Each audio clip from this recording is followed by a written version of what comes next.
Hello again guys, and welcome back to Big Al's Big Fighting, and this is a more in-depth look at what I would describe for myself the first stage of a fight, the first combative stage of a fight, the first part of a fight where violence is used. Now there are pre-combative stages such as shouting and intimidating each other verbally, getting into one's face, pushing, and things like that. But the very first stage of a fight, when there is going to be a fight, is normally what I would call the striking phase. Okay, now if you want a more general look at what a fight is, or the structure of the entirety of a fight, then please go check out that video in my playlist that is concerned with that, which is the reality of combat, I think it's called. But this video, as I say, is all about the striking stage of fighting, and it's perhaps the one that we're almost familiar with, or the one that we visualize in our mind's eye, so to speak, when we think what is a fight. We think of a fight as people punching one another, kicking one another, be it Hollywood style with Bruce Lee sort of, spinning kicks and all that, or whether it be, sort of in a boxing ring or whatever it might be. This is how we would often visualize a fight, and it's essentially what it is. This is the part of the fight where you are punching and kicking one another. Now the reality, because bear in mind this video series is about what the reality of fighting is all about and how to defend yourself as a result within a real life situation. Because bear in mind, all these videos are self-defense. They're how to protect yourself against someone who wants to hurt you. But the reality of the striking phase is that it's very, very short in duration. Generally speaking, again, if you go into your mind's eye and think about any fights that you may have witnessed or been within in the past, generally speaking, it starts with one guy coming at another guy, or girl versus girl, or girl versus guy, whatever, and it would normally be with one big swing, okay? They'll try and hit you normally with the dominant side, which is the right fist. So generally speaking, if you don't know where the punch is coming, but you know there's one, cover your left face, because that will cover against a right strike. There's no guarantee, but most of the time people will throw their hardest punch, which is their dominant hand, okay? The other way it might start is very similar, but because they're so aggressive, will flail at you like this, and punches will be coming from all angles, but they're not going to be very effective punches. I mean, if they clip you right, they could take you down, especially if you're not used to taking a punch. Not denying their lethality to a complete degree, but these are not that dangerous, these punches, but you still got to protect yourself against them. Now, the whole idea of being successful within the striking phase is being aware of what your opponent is most likely going to do, which is what I've just described, and what you should do to, one, protect yourself defensively against such strikes, what you should do offensively as well, because for me, the reality of combat, of fighting, is that more often than not, the best form of defense is offense. If someone's trying to hurt you, hurt them first. If they're giving a big blow towards you, give them something to make them hesitate. Once you've hurt them, they're going to hesitate, and it's that hesitation that you require to either disable your opponent by knocking them out, submitting them, whatever, that moment's hesitation where they're like in shock, or it gives you preferably that moment's hesitation to get out of there, because you're not looking to hurt them. That's not the objective of self-defense. If you have to, it's a reality that you probably will have to hurt them to get out of there, but you're not looking to do that. That's not your objective. Your objective is to stay safe and to stay unhurt, okay, and to get out of that dangerous, violent situation as intact as possible and as quickly as possible. Because here's the brutal reality of it: if you are in a proper fight and the striking phase goes for a period of time, you're going to definitely come out hurt, whether it's just a black eye, whether it's loose teeth, broken nose, or worse. It could be, the longer you're in it, the longer or more likely you are to take damage, and the greater that damage will be. And that's what we're trying to prevent. So really what this video is going to be about now, where we're going to move the focus towards, is not what is a striking phase, but how to get out of it as quickly and as effectively as possible. Okay, now to do that, you must first of all learn to defend yourself. You must basically, as soon as someone comes towards you, go into your guard position. Okay, the guard position exists for a good reason. The typical guard, something similar to like this, is there because it covers your face, your head, i.e. the most vulnerable part of you, and a good chunk of your body as well is covered by your arms. And it covers it in such a way that you are less likely to get hit, and it will protect you against the majority of blows without you having to anticipate those blows. And by this, what I'll say is go check out some of my actual sparring videos, or actually the pad work videos I do with some of my students, and you'll see me telling them. I commentate over it, so you won't actually hear me, but you'll see me telling them.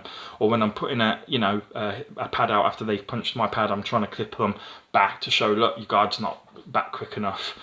You'll notice they kind of, like when I throw a punch back towards them, they kind of go like that, okay? And they're trying to push the punch away. Worst possible thing you can do. The best thing you can do is, as long as you're in guard position, is just stay in the guard position and let the blow strike your hands. To let you strike your arms, okay? It's still a blow. It might sting, it might hurt your arms a little bit, but your arms are very tough. They can take it. And it's a lot better than doing like that and missing their punch, okay? And getting hit in the head. It's better than that and finding you're not strong enough to prevent the blow. Because bear in mind, when I'm in these sparring videos with my students, when I'm going like that, I'm going quite slow and steady. I'm not putting any force or power behind. But if I was to go bang like that and really try and clip them, they probably wouldn't be able to push it away as easy. There'll be enough force behind it to still strike, despite them being like this. Whereas if they're solid, yeah, it's going to hit and it might, bash into them a little bit, but it's not going to do significant damage if they've covered themselves. Certainly is a better defense just to cover up in that situation and not go like that. The other thing, and again I've described this in the videos that I've already done, and you'll see me doing it many times, is if your opponent, if you become predictable in fights and those fights become prolonged, then you've got to understand that they're going to then notice those patterns if they're half decent. And so if I throw a jab and every time you're going like this as the defense, I'll fake a jab but then come in with a low body blow to the left, or I'll throw a jab but follow it through very quickly with a right hand attack, because I know your guard's over here rather than over here where it should be. Whereas if you're covering, there's not much really I can do. There's no real gaps. I have to create the gaps, but you're creating the gaps for me if you go like this. So as I say, first and most important thing is to defend yourself. That's the easiest thing to do. It's actually it's the hardest thing for people to do because they fear. They feel fear, they feel worry, and with the adrenaline in their system, they panic and they will go like this, trying to, slap punches away. Don't do it.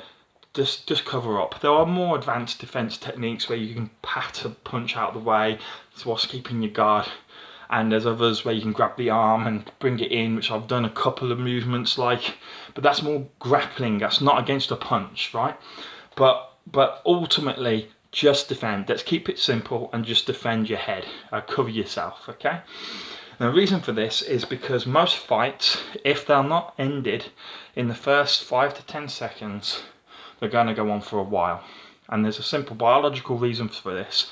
In the first few seconds, before you realise what's going on, if you get clipped and hit, which is when the first few punches are thrown, you could get knocked out quite easily. Vice versa, if they're coming in flaying and get you and you've just gone bang, nicely counted them, that could put them down also very quickly. However, after a few seconds, the fight will get harder and harder to knock that other person out. The reason? Adrenaline.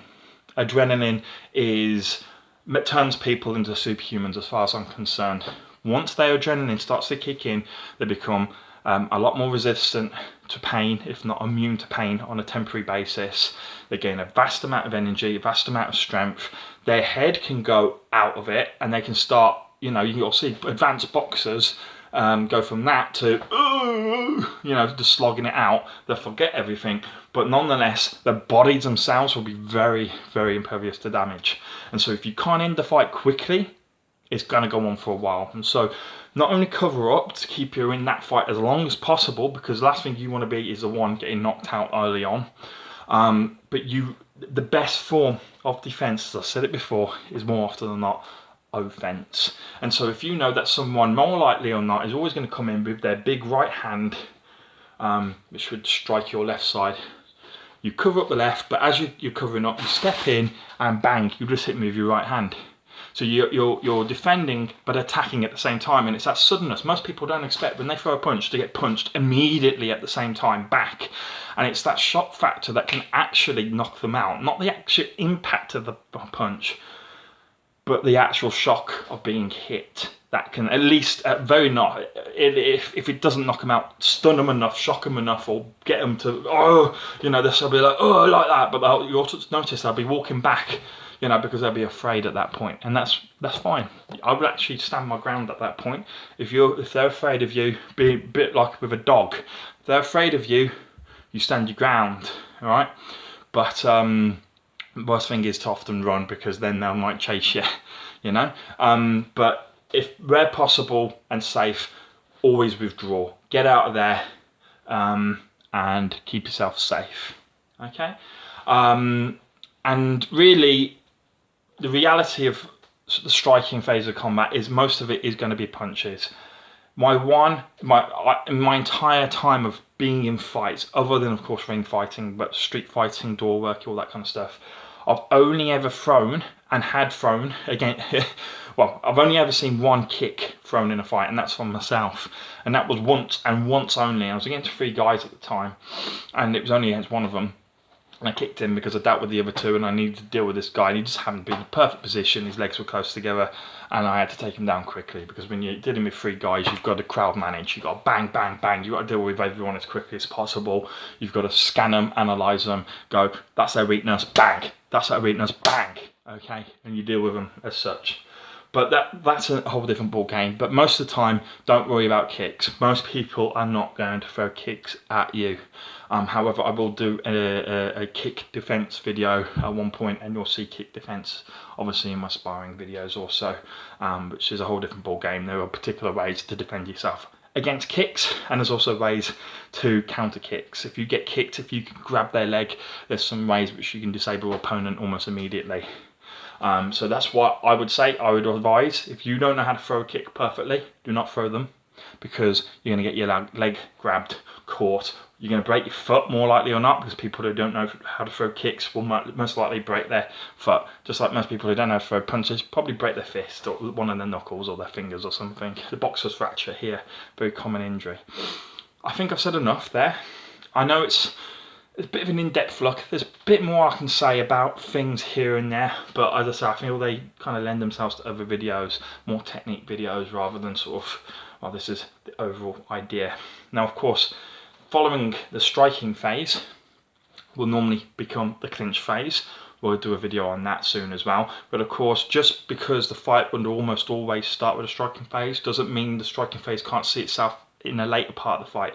For example, let's say I'm in a fight, bang, bang, bang, we punch one another, we get up close, we get into the clinch, and then my opponent, or I'm in the clinch, and he's a bit heavy, he's a bit strong, don't like it, so I push him away, and I turn it back into striking, because I can punch better than him, but up close he's scaring me, you know, so I push him away, and I bang him again. He keeps coming close, because he knows he's getting his head boxed off, and I keep pushing him away, so we go from strike to clinch, strike to clinch, strike to clinch, until one of us gets so tired or not, or so damaged that we fall to the ground. In that way, it then becomes the final stage of a fight, which is groundwork. So you can see how things can sort of come back and back. Okay, but I hope that just clears a few things up, guys. I'll see you soon. I will do a video very, very, very soon, maybe next hour or two, on clinch work and the basic ideas of clinch work. The only last thing I've got to say is, when striking, and this will be a video that I'll do soon again, always go for vital points, the weaknesses where possible. But that's a more advanced video. See you later, guys.